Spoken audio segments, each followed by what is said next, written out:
ikiganiro The Coach RB and Mike Show aho tuganira kuri business mu ngingo zitandukanye. Kanya rero turi kumwe na Coach RB nk'ibisanzwe tuganire. Uyu munsi kandi turaza kubabwira abantu 10 twatoranije bazajya muri wa mukino wacu uzababashisha kuba mushobora gutsinda miliyoni. Ushobora gutsindira miliyoni ni umusanzu w'iki kiganiro muri business musanzwe mukora.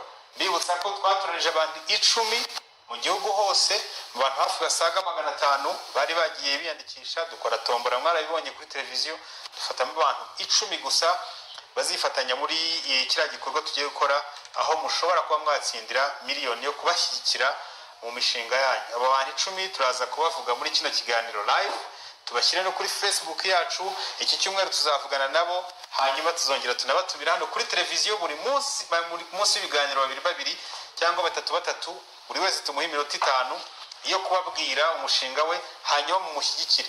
3 banyuma rero nibo tuzajyana kuri finali dukinane nabo uriya mukino. Ngaho nguko rero reka dutangire ikiganiro cyacu kuno munsi uko nabasezeranije. Turaba turi kumwe nanone na gahunda ya Ejo Heza.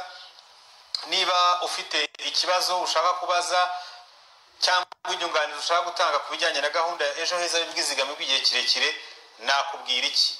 Umwanya wawe n'uyu, kitwandikire binyuze kuri iyi nimero yo hasi. Ikindi niba ukuri ikiganiro cyacu utariyandikisha binyuze kuri website yacu, nawe wiyandikishe. Website iri hano hasi murayibona, ni amshow.co cyangwa ko, ukiyandikisha ukajya ukurikira ikiganiro cyacu, bityo tukakugezaho amakuru menshi ku gihe na video dushyiraho zose ugahita uzibona. Reka rero twakira umutumirwa wacu kuri uyu munsi, yitwa Solange Mukasonga, akora mu kigo cya Ejo Heza. Ni karibu nanone mu kiganiro cyacu. Mwiriwe neza? Mwiriwe. Ubushyuhe namwe mwabagezaho kuri uyu munsi no? Imvura irimera kamu. Ari umuntu wahoze ambwira ngo reka ubushyuhe ntibukange, ngo ikirunga kimaze iminsi kiruka. Nabyo niba tubasha kumva imitingito ituruka iriya kandi turi kure yaho, ubona ko byitwa kure, ntago byabura ko affectinga klima byanze bikunze. Ibyo muri gahunda ya Ejo Heza muraho bimeze bite uyu munsi? Tumaze kuganira kuri byinshi, ntago nshaka kwenda ko tuza gusubira ku mateka, ariko reka tubwire iby'ingenzi uyu munsi. Ejo Heza ihagaze gute uyu munsi? Hararebwe haravugwa ngo ariko ubu muntu yaba afite amafaranga ngahe kuri konte, tukizera ko yabaho neza atagize ikibazo ageze muri pansiyo. Noneho ubwo icyo gihe hagaragara ko nibura umuntu yaba afiteho miliyoni 4 gusubiza hejuru. Noneho bakavuga ati umuntu waba afite izo miliyoni 4 kuzamura ashobora gukoreshaho 40%, akayakoresha ibintu 3.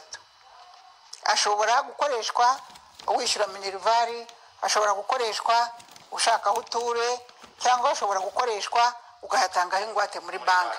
Ariko aya ngaya akasigaramo ku buryo uramutse ugeze muri pansiyo utabaho nabi kandi warazigamye kugira ngo uzabeho neza.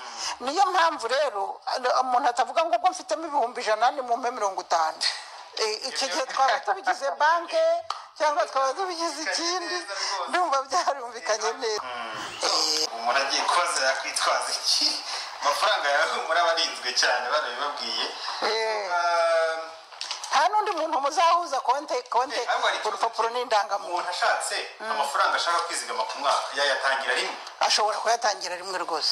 Ikibazo kirasubijwe cy'umuvandimwe Aime muri Kigali. Ushobora rwose kuyatangira rimwe, n'ay'imyaka 2 wayatangira rimwe. Turabashimiye rero Coach, umwanya n'uwawe unasoze. Ubwo tubwira abantu twakinanye wa mukino ko programu yabo ari kuwa mbere, ariko amazina yanyu tuyashyira kuri Facebook mu kanya, mutangire mwirebe. Abantu bakinye wa mukino mushobora kuzatsindira na miliyoni, mwirebe kuri Facebook yacu muyisure. Turashyira amazina yanyu mu kanya, turanabavugisha muri kino cyumweru kije. Guhera kuwa 3 tuzatangira kubatumira muze hano mu kiganiro muvuga imishinga yanyu yose. Coach nasoze nadushimira umushyitsi namutwarize anamushimira, ubundi tuze gusoza. Mu minota 2 igiye kurangira niyo Elize yamaye yonyine. Elize azanyivugana. Nanyambashimira ko mwaduhaye umwanya uhagije wo gusobanurira abantu badukurikira. Iki ni ikintu kiri ku mutima wacu Mike nanjye cyane, kugira ngo tubone abanyarwanda bazamura savings zabo. So kuba mwaduhaye umwanya turabashimiye.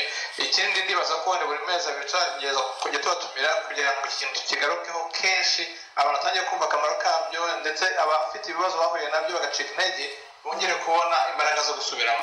So nawe najya mu ndangirize, murakoze, weekend nziza.